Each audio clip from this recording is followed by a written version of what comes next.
kuna wanaagsan daawade halkan waa Ilowrad News muuqaalkan waxaan kuugu soo gudbin doonaa mucaaradka Somaliland oo qarka u saaran inay maamul cusub ku dhawaaqaan haddii aad ku cusub tahay halkan subscribe saaro like inoo taabo haddii aad hore u joogto waad ku mahadsantahay la socoshadeena muuqaalada aan soo gelino halkan like inoo saar hogaanka xisbiyada mucaaradka ee Somaliland iyo cud hogaanka xisbiyada mucaaradka Somaliland ee cud iyo wadani ayaa waxa saacadihii u dambeeyay u socday kulamadoodii ugu dambeeyay ee ay ku cadeynayeen mowqifkooda ku aadan muddo xileedka dhamaaday ee madaxweynaha maamulka Somaliland Muuse Biixi Cabdi. kulankan oo saacado badan qaatay ayaa waxa laga wada hadlay in maanta ay ku shaacinayaan go'aamo cusub xilli ay dibadbaxyadii saakay u baajiyeen saacado kooban dalab uga yimid suldaanka guud ee Somaliland. labada xisbi oo la filayay inay saaka subaxdii hore ay warbaahinta kula hadlaan magaalada Hargeysa ayaa waxa shirkoodii jaraa'id ku yimid dib u dhac maadaama ay weli socdaan wada hadallo hogaanka labada xisbi ee ku aadan xiisada taagan. madaxa xisbiyada ayaa sidoo kale waxa la filayaa inay kulamo la qaataan xubnaha ka socda beesha caalamka iyo saaxiibada taageerada hogaanka dimuqraadiyadda Somaliland oo xiisada taagan darteed u tagay caasimadda Somaliland ee Hargeysa. mucaaradka ayaa hore ugu dhawaaqay inaysan aqbali doonin in waqti dheeraad ahi uu xafiiska ku sii joogo madaxweyne Muuse Biixi Cabdi inay sarreyso suurtagalnimada in maamul gooni ah ay ku dhawaaqaan xisbiyada mucaaradka. sidoo kale waxaa qayb ka mid ah Somaliland ka socda abaabulka isu soo baxayo ay sameynayaan dadweynaha taageersan mucaaradka oo iyaguna ka soo horjeeda muddo kordhinta 2 sano ah oo dhawaan golaha guurtida ay u sameeyeen madaxweynaha maamulkiisa iskii madax bannaanida isugu magacaabay ee Somaliland.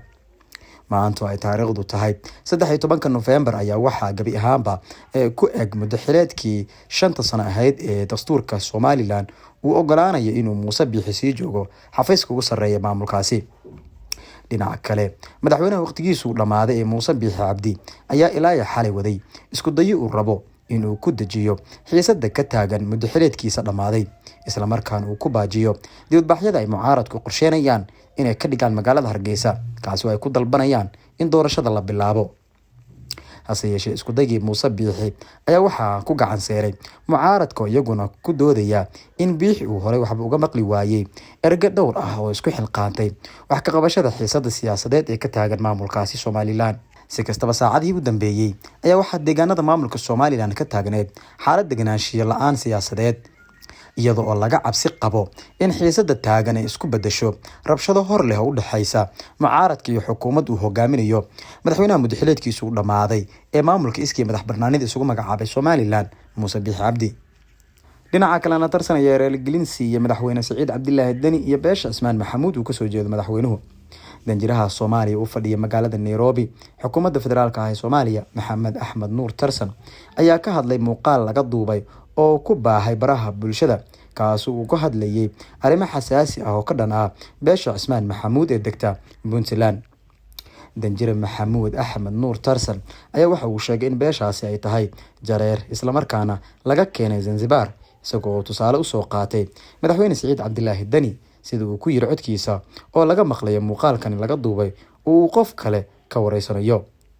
Ismaan Maxamuud oo dhan waa jareer Zanzibar ayaa laga keenay Saciid soo uma jeedin wajigiisa ayuu yiri muuqaalka laga duubay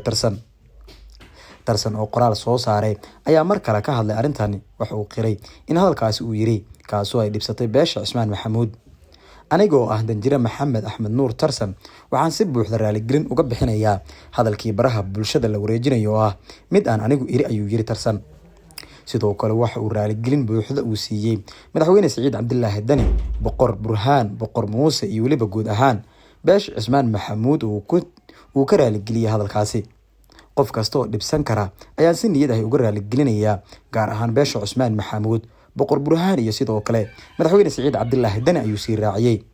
hadalkan ayaa si weyn ugu baahay baraha bulshada waxaana ka ficiyay dad badan oo Soomaaliyeed oo qaarkood sheegay inay arintan u arkaan inay tahay mid kaftan ah balse waxa haatan ka jawaabay danjire Maxamed Axmed Nuur Tarsan oo soo afjaray doodii ka dhalatay hadalkiisa kadib raaligelin uu siiyay oo uu bixiyay isla markaana beesha uu gudbiyay maleeshiyaadka Al-Shabaab oo ku soo rogaal celiyay deegaan cusub isla markaana gacan ku hayntooda hadda iyaga la wareegay. wararka laga helayo gobolka Galgaduud ayaa waxa ay sheegayaan in maanta kooxda Al-Shabaab ay dib ula wareegeen gacan ku haynta deegaanka Wabxo oo hoos tagta degmada Baxdo kadib markii ay isaga soo baxeen ciidamada dalka. Maleeshiyaadka Al-Shabaab ayaanan iska caabin kala kulmin ciidamada dowladda Soomaaliya, waxayna dib uga laabteen fariisimihii ay hore ugu sugnaayeen halkaas oo ay ka bilaabeen dhaqaaqyo culus oo ay wadaan maleeshiyaadku. qaar ka mid ah dadka deegaanka ayaa waxay inoo sheegeen in dagaalyahanada Al-Shabaab ay gaaf wareegayaan deegaanka isla markaana ay difaaci ka sameysteen halkaasi. sidoo kale waxay intaasi wararka ku dirayaan in ciidamada dowladda Soomaaliya iyo kuwa deegaanka ay xalay ka soo baxeen deegaanka saaka waa barigiina ay soo galeen xoogga Al-Shabaab. lama oga sababta rasmiga ah ee ka dambeysay dib u gurashada ay sameeyeen ciidamada dowladda Soomaaliya, balse taliyihii hore ciidanka danab gaashaanle Ismaaciil Cabdimaalig oo mid kamid ah mas'uuliyiinta hogaaminaysa ciidanka xoreeyay Wabxa ayaa waxa uu sheegay in marka laga soo baxo deegaanku uu bixiyay tallaabooyin ciidamada xoogga dalka Soomaaliyeed. gaashaanle Ismaaciil Cabdimaalig ayaa waxa uu sheegay inuu jiro qalad ka yimid dhanka taliyaha ciidanka xoogga dalka, wuxuuna sheegay intaasi ay fursad siinayso maleeshiyaadka Al-Shabaab inay mar kale dib ula wareegaan deegaanadii laga farmaroojiyay. arrintan ayaa dib ugu dhigaysa qorshihii ahaa in hore looga sii wado howlgallada ka socda Galgaduud. ujeedkan uu ahaa in lagu gaaro ilaa deegaanka Ceelbuur oo gobolkaasi ka mid ah. dhinaca kalena dilal qorsheysan ayaa ku soo badanaya magaalada caasimadda ah Muqdisho. magaalada Muqdisho ee caasimadda Soomaaliya ayaa haatan wajahaysa xaalad amni darro kadib markii ay kooxda Al-Shabaab ay culays xooggan soo saartay caasimadda iyadoo ka jawaabaysa dagaalada uga furan gobolada dalka. 24 saac ee la soo dhaafay ayaa waxaa xaafadaha magaalada Muqdisho lagu dilay ilaa 5 ruux kuwaas oo dhammaantood toogasho gaadmaha lagu dilay. Baarubax ayaa galinkii dambe ee shalay lagu dilay 2 nin oo lagu kala magacaabi jiray Kowte Faarax Shiil iyo sidoo kale Cabdi Yuusuf Maxamed Zaytuuni, kuwaas oo ka shaqeynayay baabuurta isaga kala goosha gobolada dhexe ee Muqdisho, waxaana dilka fuliyay xubno ka tirsan maleeshiyaadka Al-Shabaab. 2 nin ee lagu dilay Baarubax ayaa deegaan ahaan ka soo jeeda magaalada Cadaado oo Al-Shabaab beesha ay degto muddooyinkii u dambeeyay ay ku haysay beegsi gaar ah.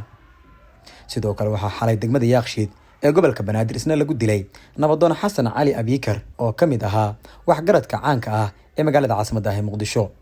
nabadoonka ayaa waxaa toogasho ku dilay rag ku hubeysnaa bistoolado xilli uu ku sugnaa farmashiyo ku yaala agagaarka halka loo yaqaano CC. dhacdooyinka kale waxaa ka mid ah dilal qorsheysan oo shalay ka dhacay degmooyinka Dayniile iyo Dharkeenle oo ka wada tirsan gobolka Banaadir. dilka ka dhacay degmada Dayniile ayaa waxaa loo geystay sarkaal ka tirsanaa ciidamada dowladda federaalka ah ee Soomaaliya kaasi oo lagu magacaabi jiray Generaal Cabdullaahi Xuseen Warsame Waran, halka degmada Dharkeenle lagu dilay Sheekh Cabdicasiis Axmed Xirsi oo ahaa imaamka masaajidka Dabaqaynka oo ku yaala gudaha degmadaasi Dharkeenle. dhammaan kooxihii ka dambeeyay dilkani ayaa goobta isaga baxsaday markii ay sameeyeen kadib, mana jirto wax tallaabo ah oo ay qaaday laamaha amniga kaasi oo ku aadan in wax laga qabto dadkani dhibaatada geystay. si kastaba dhacdooyinkan ayaa ku soo aadaya iyadoo dowladda Soomaaliya ay maalmo ka hor soo saartay digniin ku saabsan weerar Al-Shabaab ee la damacsan yihiin magaalada caasimadda ah Muqdisho. maleeshiyaadka Al-Shabaab ayaa maalmihii u dambeeyay waxa ay wadeen weerar ay ku doonayeen ama ay ku beegsanayeen dadka ay ugu shakiyaan inay ka tirsan dowladda Soomaaliya iyo cid kasta wax ka sheegta. maalmihii u dambeeyay waxaa jira dagaalo baahsan oo ururka ku haysta deegaanada dalka, kuwaas oo loogu talagalay maleeshiyaadku in markaasi looga saaro guud ahaan gobolada dalka ay ka haystaan. ururka Al-Shabaab ayaa maalmihii u dambeeyay waxa dagaal ay kala soo horjeeday ciidamada dowladda Soomaaliya iyadoo oo ciidamada dowladdu ay guulo ka gaarayeen dagaaladii halkaasi ay kula galeen maleeshiyaadka Al-Shabaab. deegaano fara badan oo ururka Al-Shabaab ay ka talinayeen ay hadda isaga baxeen iyadoo gacan ku haynteeda ay la wareegeen ciidamada dowladda Soomaaliya oo garabsanaya dadka deegaanka ah. walow deegaanka Wabxo oo maalin ka hor lagala wareegay maleeshiyaadka Al-Shabaab hadda gacantooda dib ugu soo laabatay isla markaana ay ka ariminayaan. diyaar garow baan ay ku jiraan ciidamada dowladda Soomaaliya kaasi oo lagu doonayo in gabi ahaanba meesha looga saaro maleeshiyaadka Al-Shabaab iyo magacooda. 15 sano wax ka badan ay maleeshiyaadka Al-Shabaab waxay ku sugan yihiin Soomaaliya iyagoo dagaal kala soo horjeeday ciidamada dowladda Soomaaliya oo garabsanayay kuwa midowga Afrika ee AMISOM. digniin adag oo loo jeediyay dadka Soomaaliyeed ee ku nool magaalada caasimadda ah Muqdisho. taliye ku-xigeenka qaybta booliska ee gobolka Banaadir gaashaanle sare Cali Dhuux Cabdi Mahadalle ayaa maanta soo saaray digniino culus oo la xiriira qaraxyo uu sheegay in kooxda Al-Shabaab ay la damacsan tahay inay ka fuliso magaalooyin ka mid ah gobolka Hiiraan.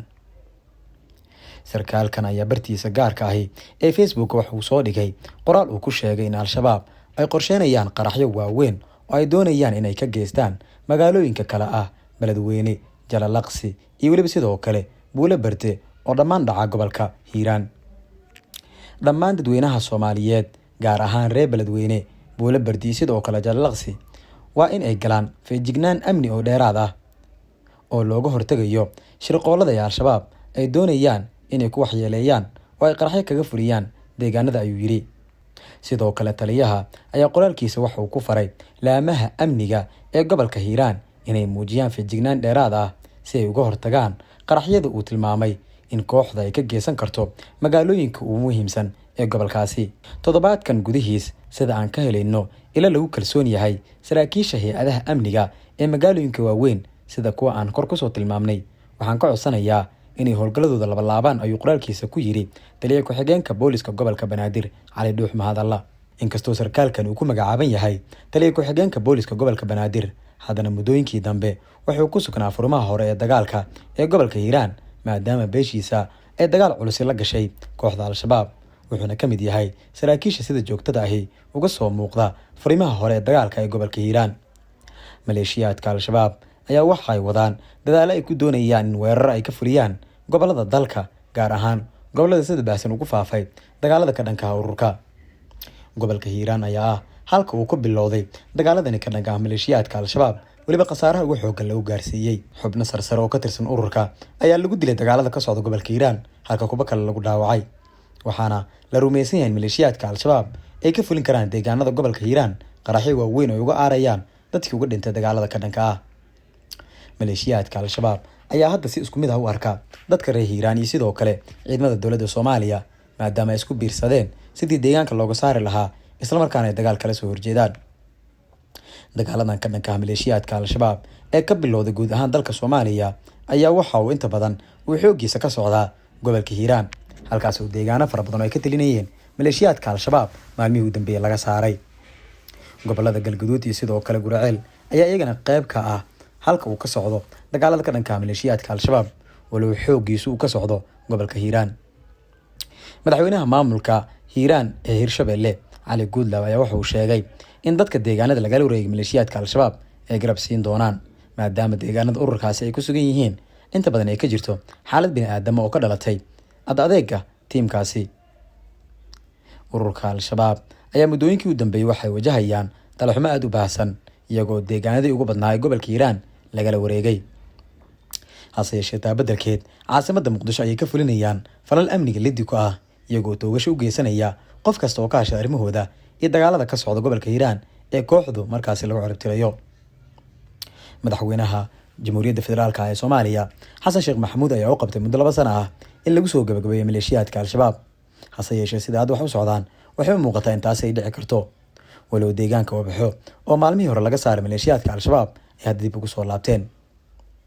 Dadka deegaanka ayaa walaac ka muujinaya in ururka Al-Shabaab ay mar kale dib ugu soo laabteen deegaanka Wabxo maadaama dadka qaar oo halkaasi ku nool ay wada shaqayn kala dhaxayso dowladda Soomaaliya. Sida caadada ahna maleeshiyaadka Al-Shabaab haddii ay arkaan inaad la shaqaynaysid dowladda Soomaaliya waxay ku arkaan qof ridda ah oo diinta isaga baxay, waxaana suuragal ah in qoorta ay ka jaraan cid walba ay ku arkaan inay la shaqaynayaan dowladda Soomaaliya. Dadka badan ee shacabka ah ayaa u shaqaynaya dowladda Soomaaliya iyagoo garab ka siinaya soo sheegidda meelaha ay isku urursanayaan maleeshiyaadka Al-Shabaab iyo halka ay doonayaan inay weerar ku qaadaan. Dadka shacabka ayaa 2 qaybood u kala baxay, kuwa qoriga qaata oo ka dhinac dagaalamaya ciidamada dowladda Soomaaliya iyo kuwa afka ka dagaalamaya oo soo sheegaya deegaanada ay isku urursanayaan maleeshiyaadka Al-Shabaab iyo waxyaabaha ay damacsan yihiin.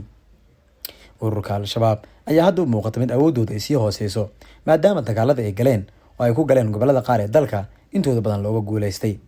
waxaana deegaanada qaar ay isaga baxeen maleeshiyaadku iyagoo aan wax dagaal ah la gelin ciidamada dowladda Soomaaliya. hase yeeshee dhowr deegaan oo isaga baxeen ururka waxay maanta dib ugu soo laabteen deegaanka Wabxo oo 2 maalmood ka hor ciidamada dowladda Soomaaliya ee gacan ku hayntooda la wareegeen kadib dagaal xooggan oo halkaasi ka dhacay laguna dilay maleeshiyaad badan oo ka tirsan ururka Al-Shabaab. Ururka argagixisada nabadeedka ah ee Al-Shabaab ayaa waxay dhibaato ku hayaan dadka deegaanada ay ku nool yihiin iyagoo xitaa aan ogolaan in dadka deegaankaasi ay markaa adeegyo gargaarka bini'aadanimada ay soo gaarsiiyaan hay'adaha gargaarka, iyagoo ku tilmaamay hay'adaha gargaarku inay yihiin kuwa aan shacabka Soomaaliyeed aan u aabayeelin balse doonaya inay diintooda ku bedeshtaan waxyaabo daciif ah.